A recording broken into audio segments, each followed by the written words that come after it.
All right, so what is circling? And I'll start this with a bit of a disclaimer, a bit of a caveat that there's a lot of different schools of circling. So there's a lot of different people having different perspectives about what circling is or isn't.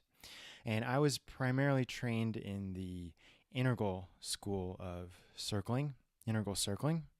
But I've made a lot of kind of things, a lot of models, a lot of ways of thinking about it that are my own. So this is just my opinion about what circling is, and I would call what I do, if anything, I would kind of call it transformational circling, based off of all the models that I've come up with since I started practicing to really refine what I was doing. But without going into all of that, let's just talk about what circling is. So, circling is a meditation practice. And specifically, it's a meditation that we do in a group, as opposed to how you might think of people meditating by themselves on a cushion at a retreat or uh, at their own home or something like that. And specifically, circling is a noticing or naming kind of meditation, like many mindfulness meditations or vipassana.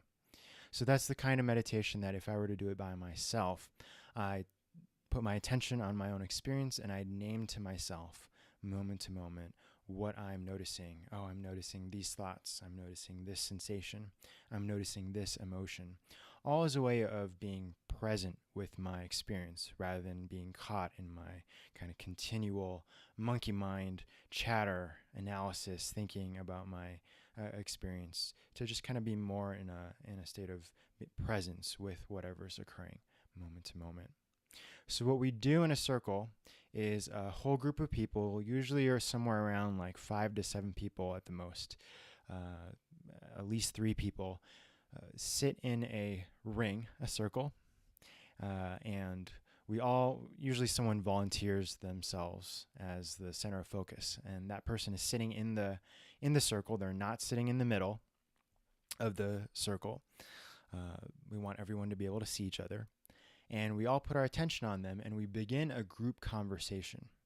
And the conversation is, what is it like for us, the group, to be with that person? And what is it like for that person to be with the group, moment to moment? And there's a facilitator that's guiding this exploration. And what we're doing is we're just getting the nuances of what this person's experience is like moment to moment. We're being curious. We're having a group conversation and inquiry rather than trying to change them or trying to get them to have any kind of experience. We're just being with the nuances of their experience moment to moment and getting what it's like for them to be them. We're getting their world, so to speak.